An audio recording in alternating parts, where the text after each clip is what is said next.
قرآني نبض حياتي، قرآني طهر ذاتي، قرآني عصمة أمري، قرآني طوق نجاتي. قرآني نبض حياتي، قرآني طهر ذاتي، قرآني عصمة أمري، قرآني طوق نجاتي. آيات الله حمتني غمرتني بالبركات، تحفظني من همزات الشيطان ومن زلاتي. آيات الله حمتني غمرتني بالبركات، تحفظني من همزات الشيطان ومن زلاتي.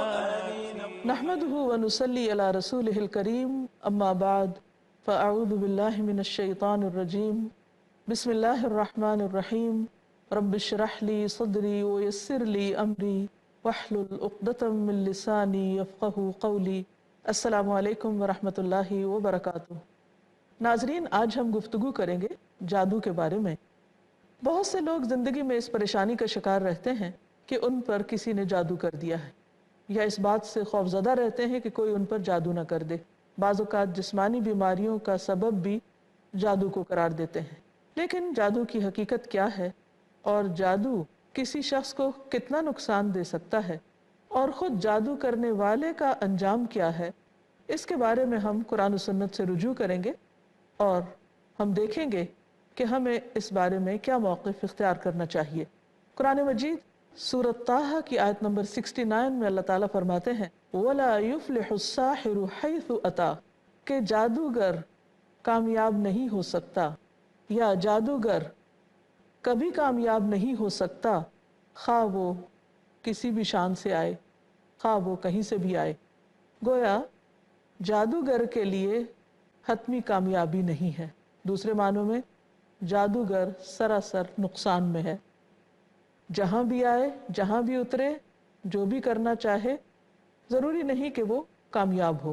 اس بات کو مزید سمجھنے کے لیے ہم دیکھتے ہیں کہ موسیٰ علیہ السلام جب فرعون کے مقابلے میں آئے، جو فرعون نے ان کو چیلنج کیا، اور فرعون نے موسیٰ علیہ السلام کا مقابلہ جادوگروں کے ذریعے کرنا چاہا یا جادو کے زور پر کرنا چاہا، تو اس مقابلے سے پہلے جو گفتگو ہوئی اور جو نتیجہ نکلا، جادو اور جادوگری کی حقیقت کو سمجھنے کے لیے ہم قرآن و سنت کی طرف رجوع کرتے ہیں. اس سلسلے میں سورۃ طٰہٰ کی آیات 65 سے 69 ہماری بہترین رہنمائی کرتی ہیں، جن میں موسیٰ علیہ السلام کا مقابلہ جب جادوگروں کے ساتھ ہوا تو اس موقع پر کیا ہوا. ارشاد باری تعالیٰ ہے قالوا یا موسیٰ اما ان تلقی و اما ان نکون اول من القا قال بل القوا فاذا حبالهم وعصيهم يخيل اليه من سحرهم انها تسعى فاوجس في نفسه خيفة موسى قلنا لا تخف انك انت الاعلى والق ما في يمينك تلقف ما صنعوا انما صنعوا كيد ساحر ولا يفلح الساحر حيث اتى. پھر موسیٰ علیہ السلام سے کہنے لگے، یعنی جادوگروں نے کہا کہ موسیٰ تم ڈالتے ہو یا پہلے ہم ڈالیں، یعنی وہ رسیاں جو لے کر آئے تھے. موسیٰ علیہ السلام نے کہا تم ہی ڈالو. پھر ان کے جادو کے اثر سے ایسا معلوم ہوتا تھا کہ ان کی رسیاں اور لاٹھیاں یکدم دوڑنے لگیں، یعنی وہ رسیاں اور لاٹھیاں جو انہوں نے میدان میں بکھیری تھی، جادو کے اثر سے وہ دوڑتی ہوئی معلوم ہو رہی، اور ایک دہشت سی پھیل گئی. یہ دیکھ کر موسیٰ علیہ السلام اپنے دل میں ڈر گئے. ہم نے وحی کے ذریعے ان سے کہا ڈرو مت، غالب تم ہی رہو گے. جو کچھ تمہارے دائیں ہاتھ میں ہے اسے پھینک دو، یعنی عصا. وہ جو کچھ ان جادوگروں نے بنا رکھا تھا وہ سب کچھ ہڑپ کر جائے گا.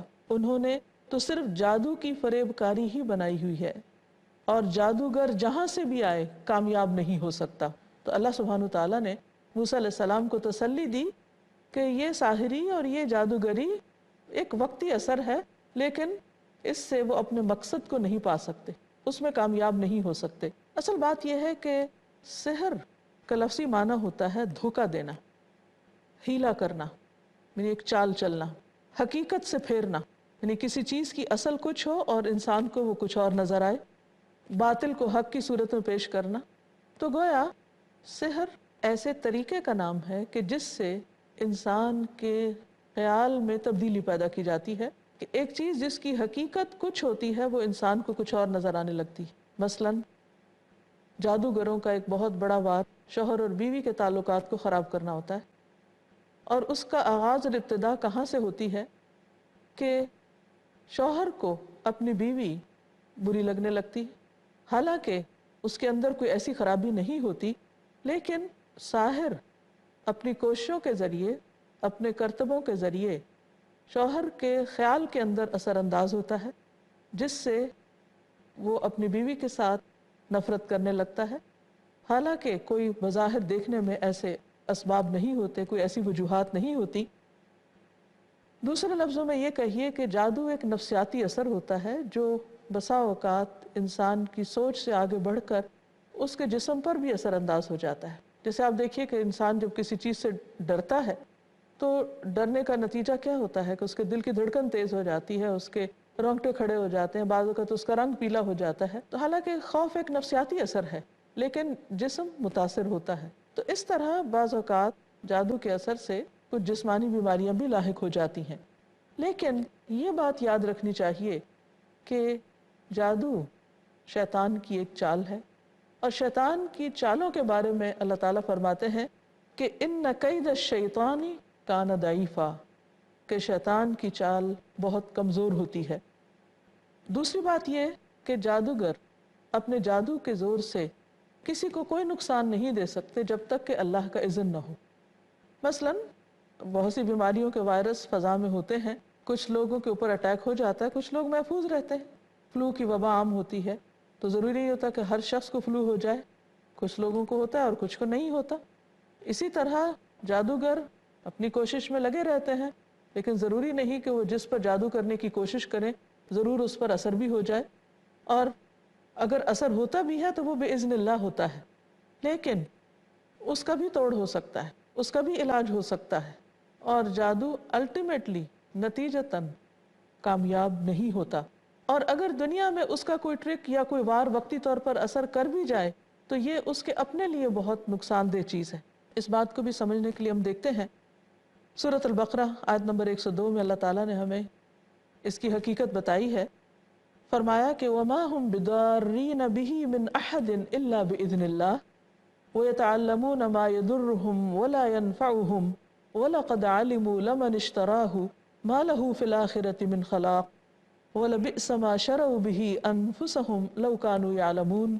حالانکہ وہ اللہ کے حکم کے بغیر کسی کو بھی نقصان نہ پہنچا سکتے تھے، اور باتیں بھی وہ لوگ یعنی بنی اسرائیل کے ایسی سیکھتے جو انہیں نقصان ہی دیں اور فائدہ نہ دیں، اور وہ یہ بات بھی خوب جانتے تھے کہ جو ایسی باتوں کا خریدار بنا، یعنی جس نے جادو کا کام کیا یا جادو خریدا، اس کا آخرت میں کوئی حصہ نہیں۔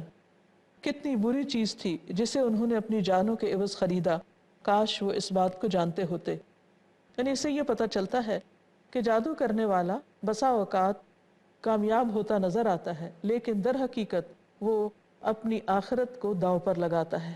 اسی لیے نبی صلی اللہ علیہ وسلم نے ایک اور حدیث میں جادو کو 7 ہلاک کرنے والی چیزوں میں شمار کیا ہے۔ رسول اللہ صلی اللہ علیہ وسلم نے فرمایا اجتنبوا الموبقات، ہلاک کرنے والی چیزوں سے بچو، الشرک باللہ والسحر، اور وہ ہلاک کرنے والی چیزیں کیا ہیں؟ اللہ کے ساتھ کسی کو شریک ٹھہرانا اور جادو کرنا۔ ایک اور حدیث سے ہمیں پتہ چلتا ہے، آپ نے فرمایا لیس منا من سحر او سحر لہ، کہ جادو کرنے والا اور کروانے والا ہم میں سے نہیں، یعنی اس کا اسلام سے کوئی تعلق نہیں۔ اسی طرح لوگوں کو جادوگروں کے پاس جانے سے بھی منع کیا گیا۔ فرمایا کہ جس نے کسی عراف کے پاس جا کر اس سے کسی چیز کے بارے میں سوال کیا، یعنی کسی کاہن کے پاس، کسی جادوگر کے پاس جا کر کوئی غیب کی خبریں معلوم کرنے کی کوشش کی، تو اس کی 40 رات یعنی 40 ڈیز تک اس کی نمازیں قبول نہ ہوں گی۔ یعنی ایسا کرنا، کسی جادوگر کے پاس صرف جانا یا اس سے کچھ پوچھنا بھی انسان کے دین ایمان کے لیے نقصان کا باعث ہے کہ انسان کی عبادت ہی قبول نہیں ہوتی۔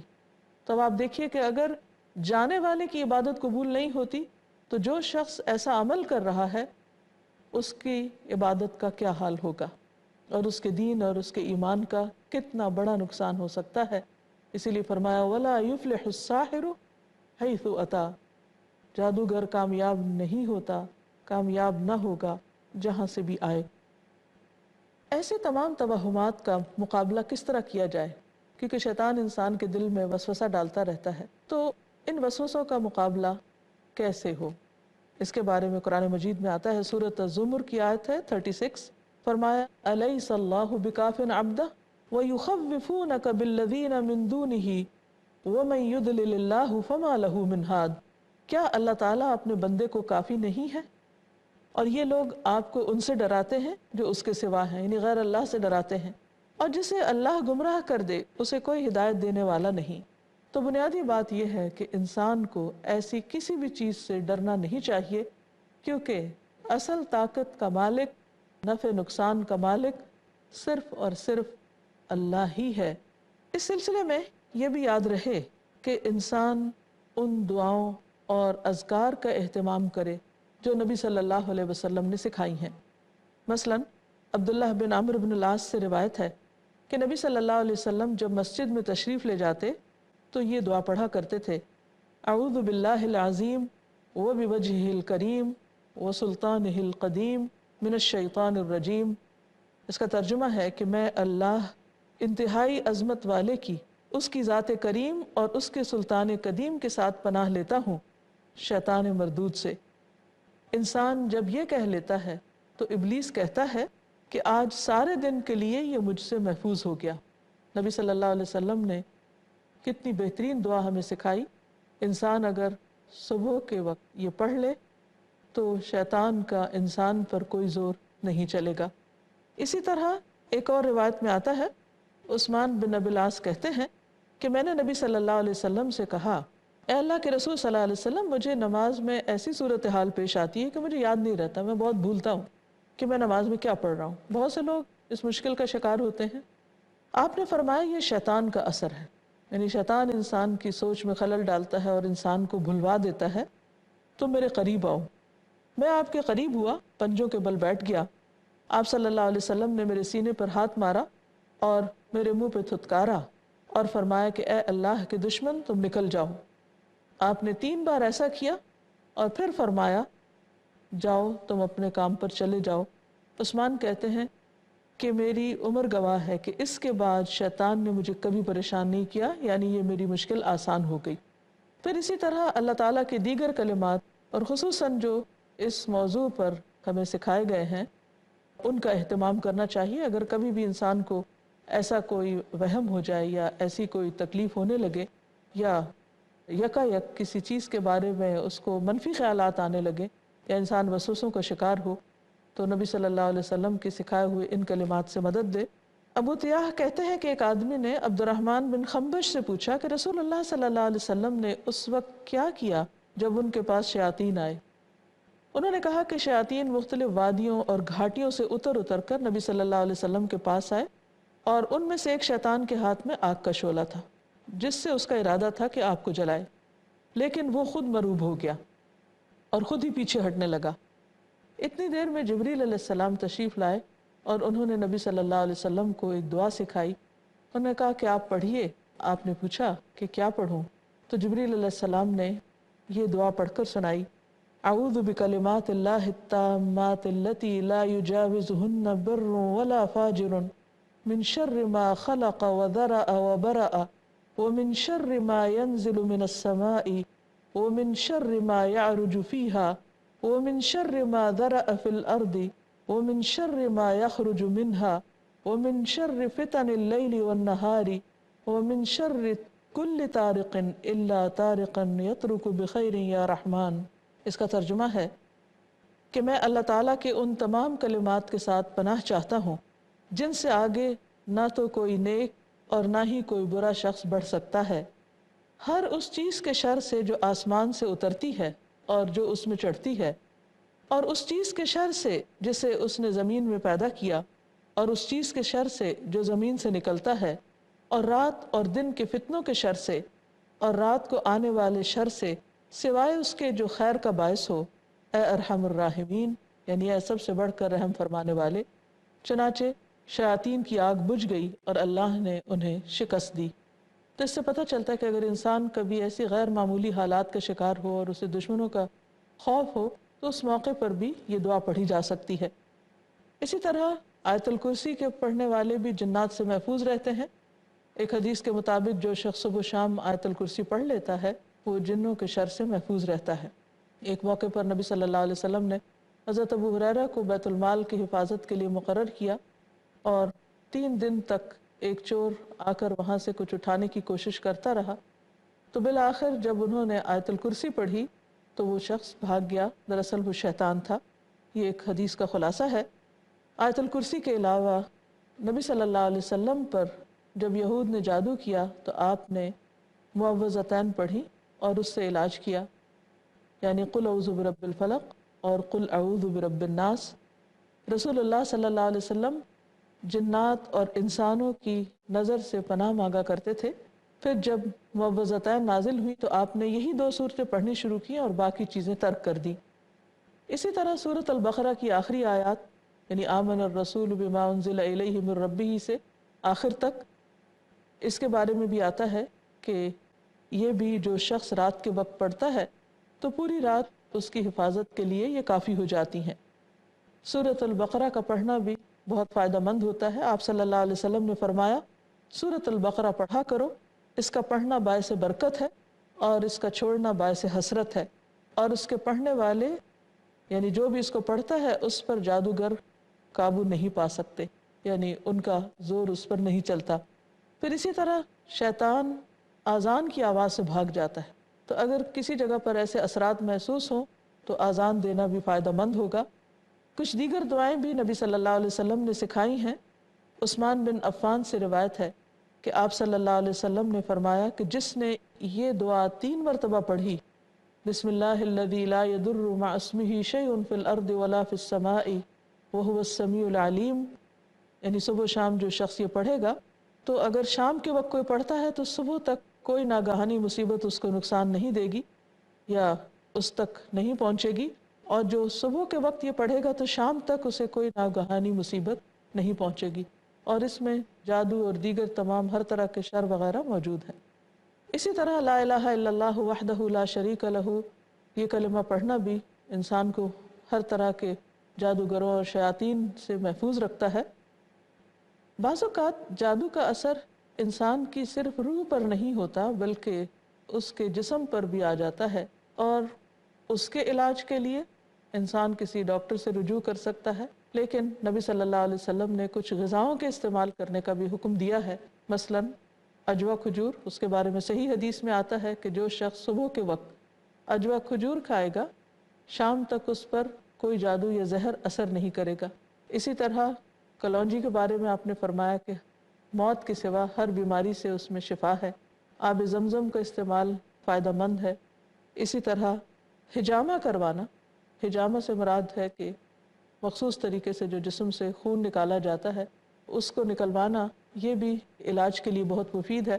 اس کی وجہ یہ ہے کہ شیطان جو ہے وہ انسان کے خون کے اندر دوڑتا ہے یا جسم میں خون کی طرح دوڑتا ہے، تو جب نبی صلی اللہ علیہ وسلم کی سنت پر عمل کرتے ہوئے حجامہ کروایا جاتا ہے تو اس سے بھی بہت سی بیماریوں کو، جس میں جادو اور دیگر بیماریاں شامل ہیں، وہ بھی اللہ کے فضل سے ان سے نجات حاصل کرنے کا ذریعہ بنتا ہے۔ اس معاملے میں بھی انسان کو اللہ پر بھروسہ کرنا چاہیے، توہمات کا شکار نہیں ہونا چاہیے، جادو کی کسی بھی قسم سے پرہیز کرنا چاہیے۔ عام طور پر جادوگر جب جادو کرتے ہیں تو اس میں شیاطین یا خبیث ارواح سے مدد لیتے ہیں، گویا ایک طرح سے شرک بھی کر رہے ہوتے ہیں۔ اس لیے اگر کوئی شخص کسی ایسی تکلیف کا شکار ہو اور اس کے توڑ کے لیے وہ جادوگروں کے پاس ہی چلا جائے تو وہ طریقہ علاج درست نہ ہوگا۔ اگر کوئی شخص ایسی کسی تکلیف کا شکار ہو تو مسنون طریقے سے علاج کرے۔ انسان اپنا علاج خود بھی کر سکتا ہے، یعنی دعاؤں اور ذکر کے ساتھ، اور اسی طرح اگر کسی ایسے معالج سے رجوع کرتا ہے تو اس بات کا یقین رکھے کہ وہ معالج کسی غیر شرعی طریقے پر عمل کرنے والا نہیں ہے۔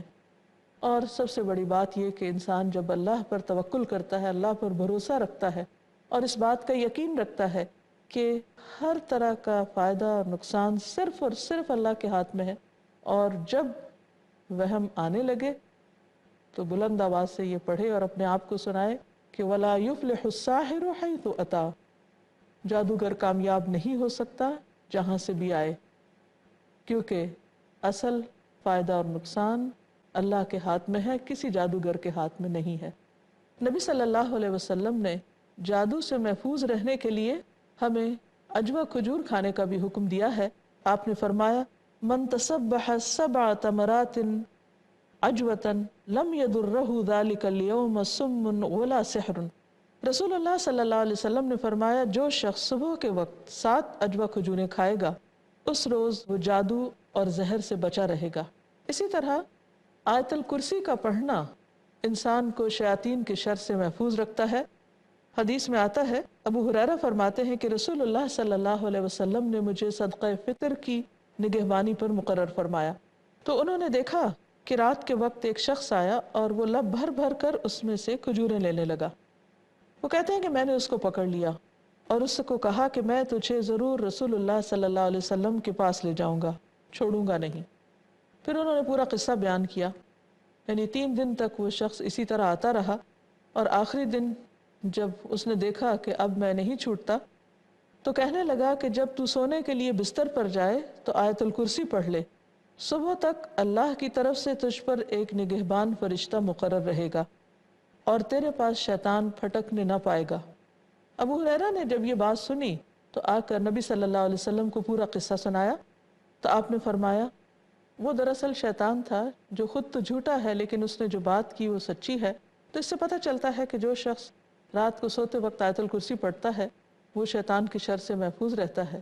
حقیقت یہ ہے کہ اللہ کا ذکر ایک مضبوط قلعہ ہے۔